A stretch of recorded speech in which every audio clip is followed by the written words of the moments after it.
Hola, ¿cómo han estado? En la anterior presentación hicimos la introducción al aparato urinario. Hablamos un poco de anatomía y de los métodos de imagen que se utilizan para este sistema. En esta ocasión vamos a hablar de las principales patologías urinarias en imagenología y vamos a mencionar como primer grupo a las malformaciones congénitas. Aquí tenemos un listado de los tipos de malformación que puede haber, por ejemplo, alteración del número. Aquí vamos a mencionar la agenesia, que sería la falta de uno o en caso extremo de los dos riñones. O como vemos en la imagen, un riñón supernumerario.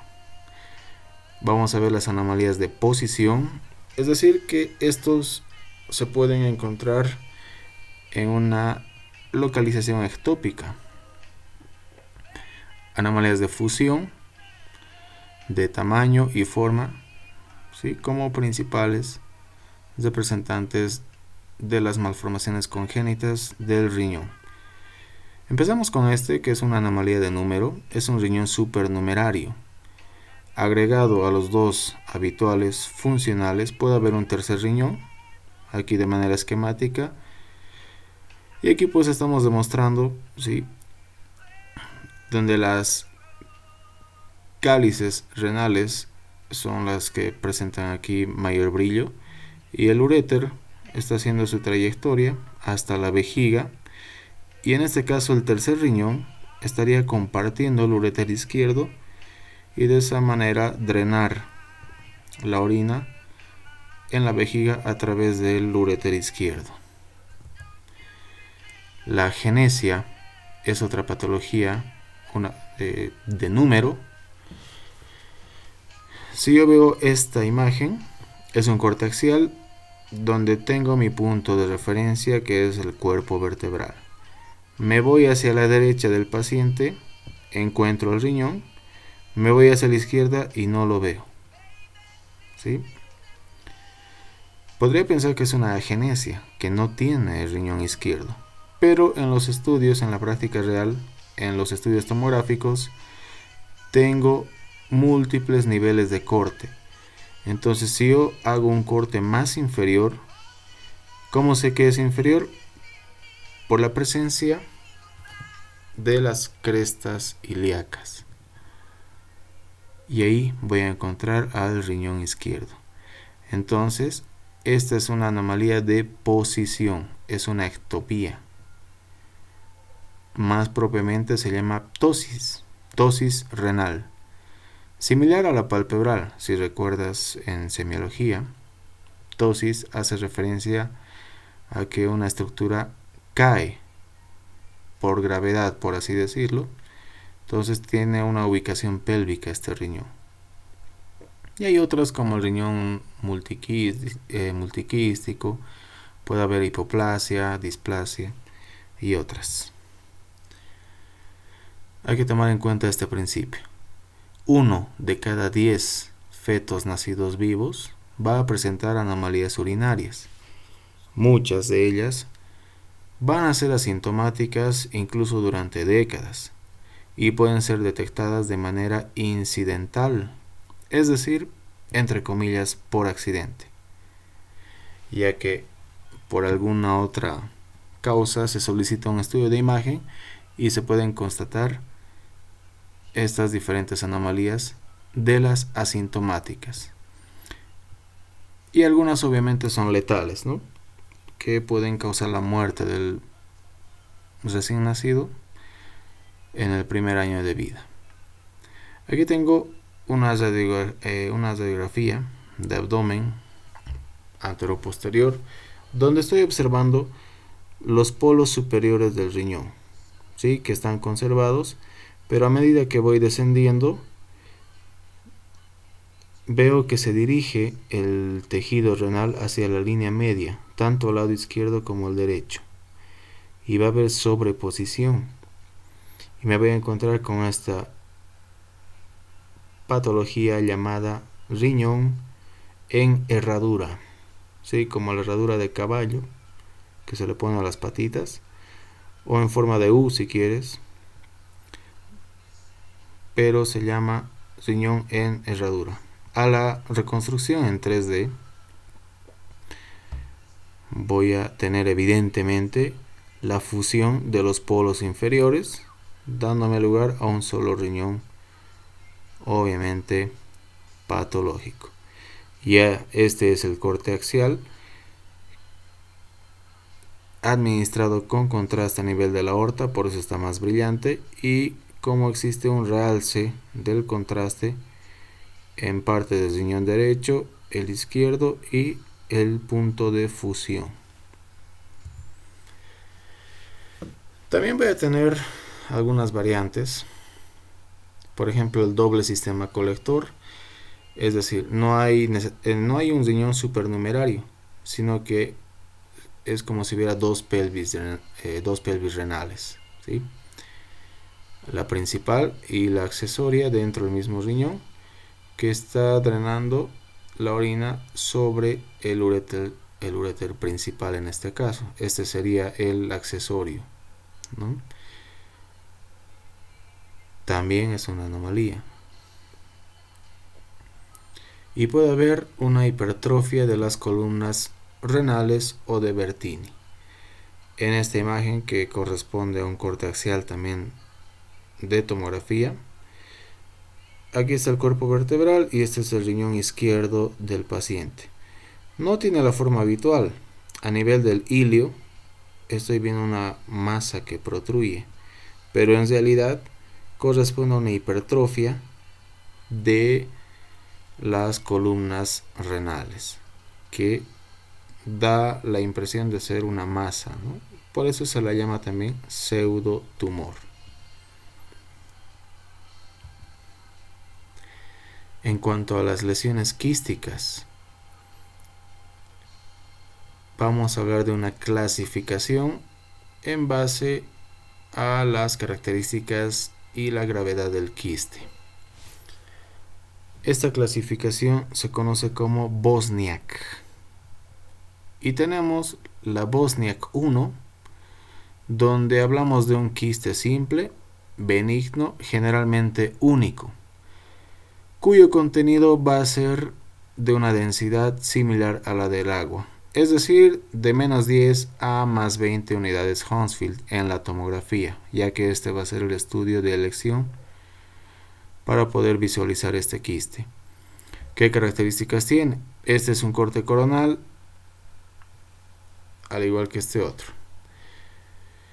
Entonces tengo el riñón, en este caso es el izquierdo, aquí está el músculo psoas, por si acaso, y en el polo inferior la lesión quística, ¿sí? Bordes bien definidos, no hay septos, no hay calcificaciones, no hay neoformación de vasos, simple este quiste, y no solo en esta imagen utilizado con esa es la aorta, la arteria renal derecha y esta es la izquierda. Y miren el quiste, cómo se pierde el contraste a nivel del quiste, ya que está lleno de líquido similar a la densidad del agua. Hablemos del Bosniak 2. Este ya no va a ser completamente vacío y uniforme, va a presentar septos delgados. Dentro del mismo quiste puede haber pequeñas paredes, ¿sí? Pequeños tabiques que lo van separando, incluso pequeñas calcificaciones. Pero también es una lesión benigna porque son bordes bien definidos, no hay vascularización y no requiere tratamiento más que la observación. El Bosniak 2F sigue siendo una lesión benigna, pero ya requiere un seguimiento más estricto. El quiste va a tener múltiples paredes o septos en su interior. Aquí estoy viendo uno, aquí está otro. Este es un quiste trilobulado, ¿no? Porque presenta 3 lóbulos principales. Puede haber un engrosamiento mínimo de la pared, hay presencia de calcificaciones. y se considera mínimamente complicado. En este otro, entonces puedo ver también muy finas las lobulaciones que están dadas por estos septos que se forman dentro del quiste. Bosniak 3. El engrosamiento ya va a ser más marcado y se van a formar verdaderos nódulos, como estamos observando acá, de paredes también con realce del contraste. Es importante contrastar estas lesiones para poder tener un mejor detalle de sus márgenes, de sus límites y también de estos tabiques en caso de que se formen.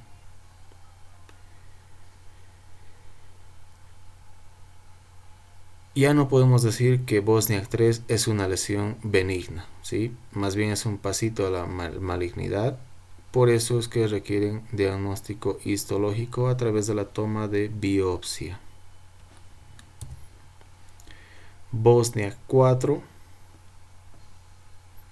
es una lesión ya claramente con indicios de malignidad porque tiene bordes mal definidos, pared gruesa nodular. Esta es una simple y esta es una contrastada. Entonces vemos cómo absorbe mucho contraste por la mayor vascularización y hay zonas de densidad variable, márgenes o bordes mal definidos que sugieren fuertemente una lesión maligna. Hablando de la patología obstructiva, tenemos a las urolitiasis. Mayor prevalencia en varones que en mujeres. Existen factores de riesgo, por ejemplo, los antecedentes familiares, estas variedades y anormalidades anatómicas que hemos mencionado al principio, también son un factor de riesgo. Las alteraciones metabólicas, principalmente la diabetes, y otras como la obesidad y el tipo de dieta también. ¿En qué consiste? Pues, como toda litiasis, la presencia de cálculos o litos, en este caso en cualquier punto de la vía urinaria. Tengo una placa simple de abdomen, no necesito contrastar. A nivel del riñón izquierdo puedo ver una lesión o radiopaca más bien, que debo detallar mejor con una tomografía. Entonces, en el corte axial que tengo contraste a nivel de la aorta. Me voy hacia el riñón izquierdo del paciente y ahí en el punto medio está el cálculo. Perdón. Lo mencionado entonces, la tomografía va a ser el estudio de elección para visualizar y hacer un seguimiento de los renales. Tiene una sensibilidad del 95 al 98%. Me puede dar referencias sobre el número de cálculos, sobre sus dimensiones, también la localización exacta, qué grado de obstrucción, incluso como factor predictor de infección, principalmente las pielonefritis.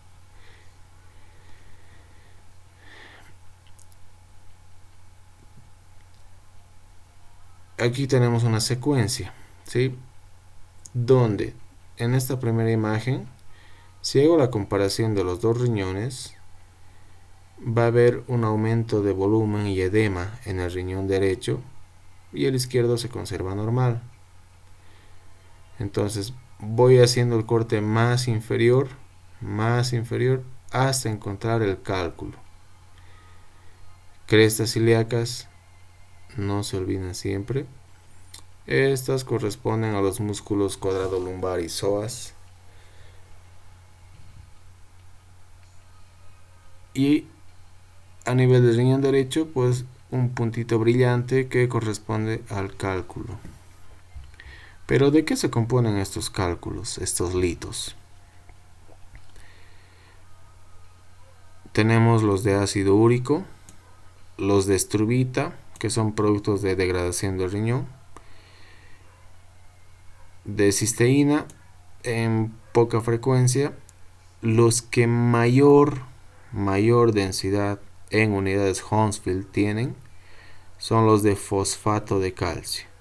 Si observas, puede alcanzar desde las 1700 hasta casi 3000 unidades Hounsfield, mucho más alta que la del tejido óseo, por ejemplo.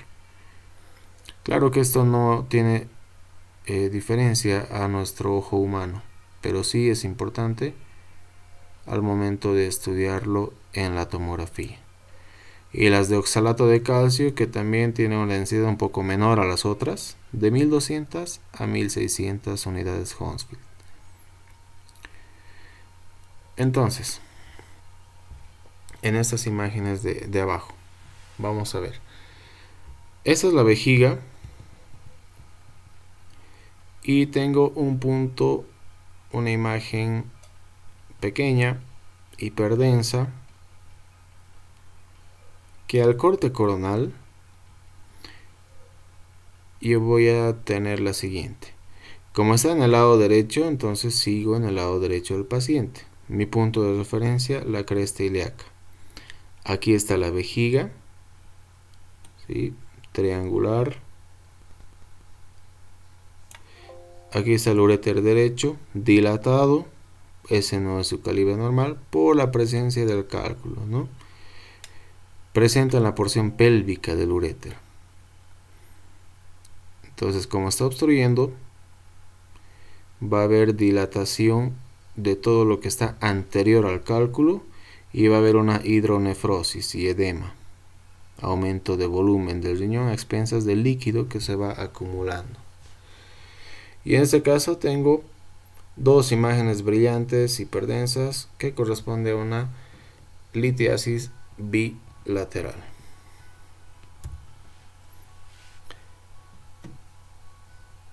Hablamos de una infección conocida como pielonefritis.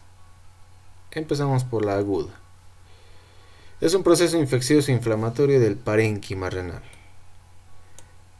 y del sistema pielocalicial, es decir, va a incluir desde el glomérulo, el sistema de túbulos, cálices, hasta la pelvis renal a nivel del ilio, en el punto donde se conecta con el uréter. La tomografía solo se solicita cuando la pielonefritis es complicada. Antes de esto, el diagnóstico es totalmente clínico y laboratorial. Pero ¿cómo sabemos que la pielonefritis es complicada? Cuando cumple los siguientes parámetros. No necesariamente todos ellos, ¿sí? Pero por lo menos uno o algunos de estos. No hay una respuesta al tratamiento. Después de 72 horas, el paciente no presenta mejoría. Pacientes diabéticos. Antecedente de litiasis renal. Se consideran factores de riesgo para una pielonefritis complicada. ¿Cómo se observa la pielonefritis entonces? Ahora vamos a ver. El ultrasonido no es el método de elección, tiene una sensibilidad muy baja, pero se puede constatar nefromegalia, es decir, aumento de volumen, de tamaño del riñón, por la presencia de edema y hemorragia. Hay una pérdida de la diferenciación córtico-medular, es decir, como está siendo afectada la nefrona que forma la corteza, entonces se pierde su densidad y se confunde con el resto de la médula. ¿Para qué nos sirve el ultrasonido? Pues cuando no podemos hacer una tomografía, como es el caso de la paciente en gestación. Se puede hacer un Doppler para descartar patología tumoral. La tomografía, entonces, ¿qué me va a dar? Va a haber un realce en el contraste cuando lo administremos y me va a dar el signo del nefrograma estriado. Acuérdense, cuando hablemos del nefrograma estriado, del tigre que ustedes quieran, en este caso de Shere Khan, del libro de la selva. Estas rayitas que vienen desde el lomo del tigre se van a reproducir de manera similar en el riñón con pielonefritis. Aquí está, ese es el nefrograma estriado, ¿no? Las rayas, esas estrías de densidad variable que se observan tanto en esta como en esta otra tomografía, ¿no? Indican lesión de la nefrona. También se puede alterar el tamaño. Tenemos este corte axial, el derecho está sano y el izquierdo un aumento de volumen significativo. Y el contorno obviamente va a presentar abombamiento por la presencia de líquido.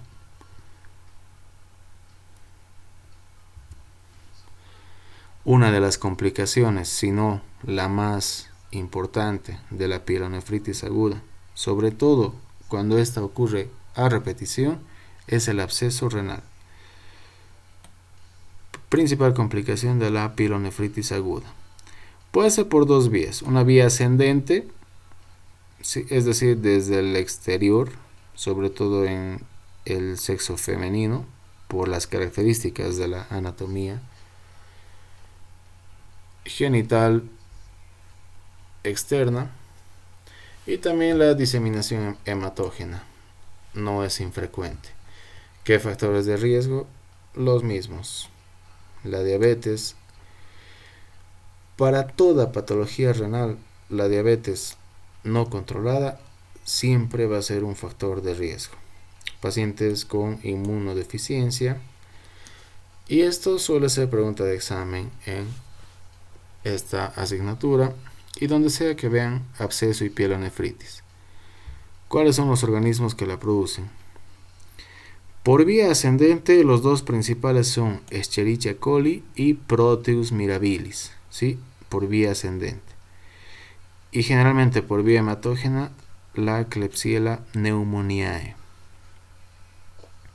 Y un 15 al 20% de los casos puede salir con cultivo negativo. Entonces, ¿cómo identifico el absceso renal? Va a ser la presencia de una masa, de una lesión capsular, cuyo interior va a tener líquido, puede tener sangre, material piógeno, puede contener bacterias, residuos y restos celulares, producto del proceso inflamatorio. Entonces, hay una lesión de bordes más o menos definidos, de densidad también relativamente uniforme.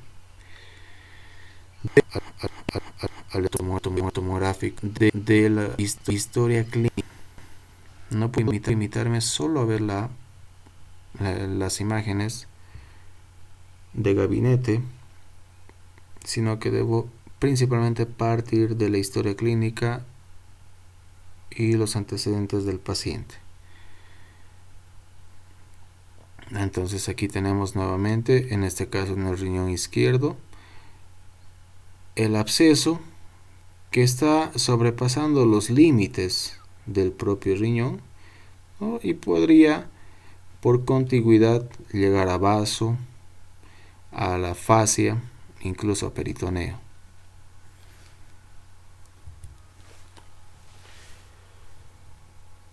Lo ya mencionado, una masa variable de predominio hipodenso.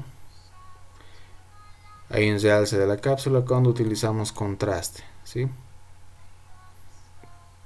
El absceso puede ser único, puede ser múltiple, intra o extrarrenal. Y el ultrasonido, pues vamos a encontrar una masa hipoecoica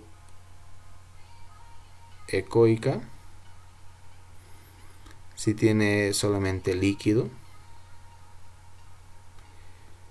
Puede haber sombra acústica posterior, pero el contenido pues está vacío. No hay vascularización, lo puedo confirmar con un Doppler para descartar patología neoplásica o tumoral. Una forma de pielonefritis muy agresiva es esta denominada enfisematosa, que va a causar principalmente necrosis del tejido lesionado y también presencia de cavidades llenas de aire o gas. Esas son las dos características de la pielonefritis enfisematosa. Aparte de los 3 microorganismos ya mencionados, van a haber algunos anaerobios que pueden producirla. Nuevamente los diabéticos son candidatos, los no controlados, y los pacientes con cualquier causa de inmunodepresión. Como su nombre lo dice, enfisematoso, va a haber necrosis y lesiones cavitadas o llenas de aire. Aquí está el riñón, ¿sí?, que presenta aire en su interior. Aquí lo puedo corroborar. Tengo una reproducción coronal y aquí está la ampliación.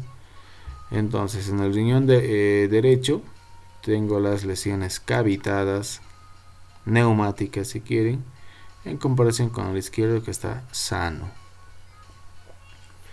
Tiene una alta mortalidad, ¿sí? 50% se considera alto. Los signos y síntomas van a ser inespecíficos y se presenta en la quinta a sexta década de la vida. Nuevamente en la corte axial, aquí estamos viendo en la base del riñón derecho del paciente el enfisema renal. La pielonefritis crónica.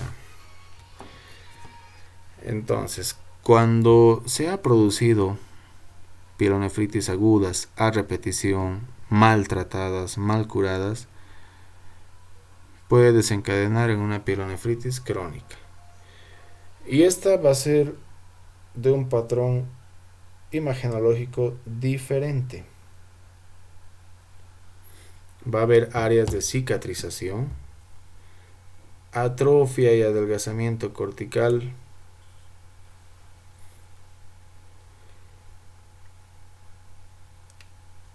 por ejemplo, en esta imagen, un corte axial de tomografía, tengo el riñón izquierdo sano, bonito, y al riñón derecho me voy y miren, totalmente atrófico, de márgenes mal definidos, productos de la cicatrización y de la fibrosis. Hay dilatación del sistema colector y todo esto me va a dar obviamente una asimetría renal. Y claro, la función de este riñón va a estar totalmente distorsionada.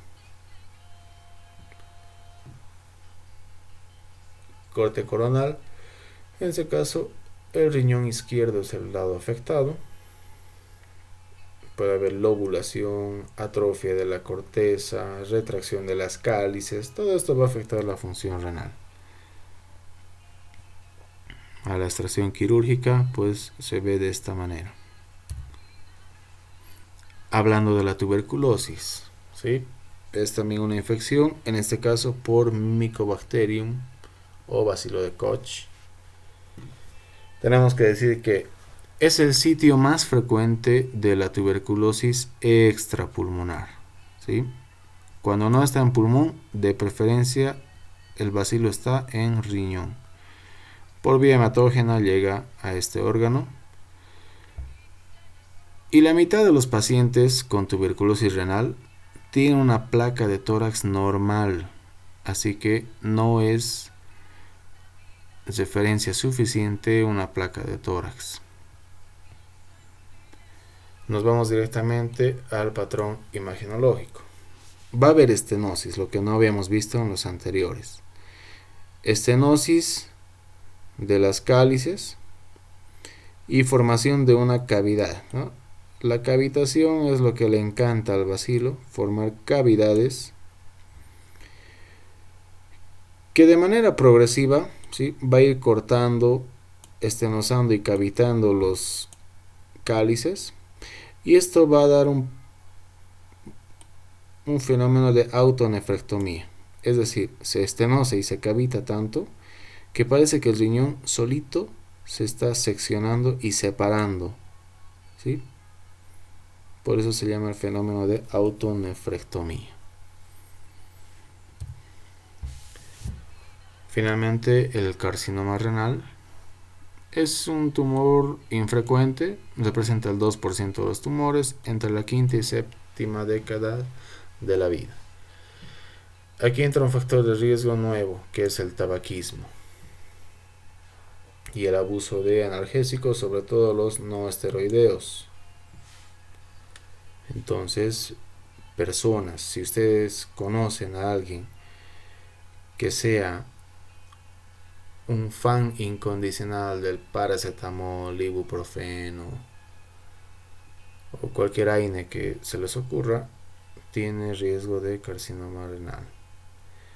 Obviamente va a haber una masa de bordes mal definidos, lobulada, heterogénea, que vamos a describir a continuación.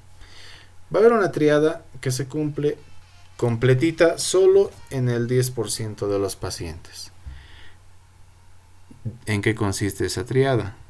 Acuérdense del cable de conexión HDMI, pero sin la I. H de hematuria, el signo más frecuente, 60%.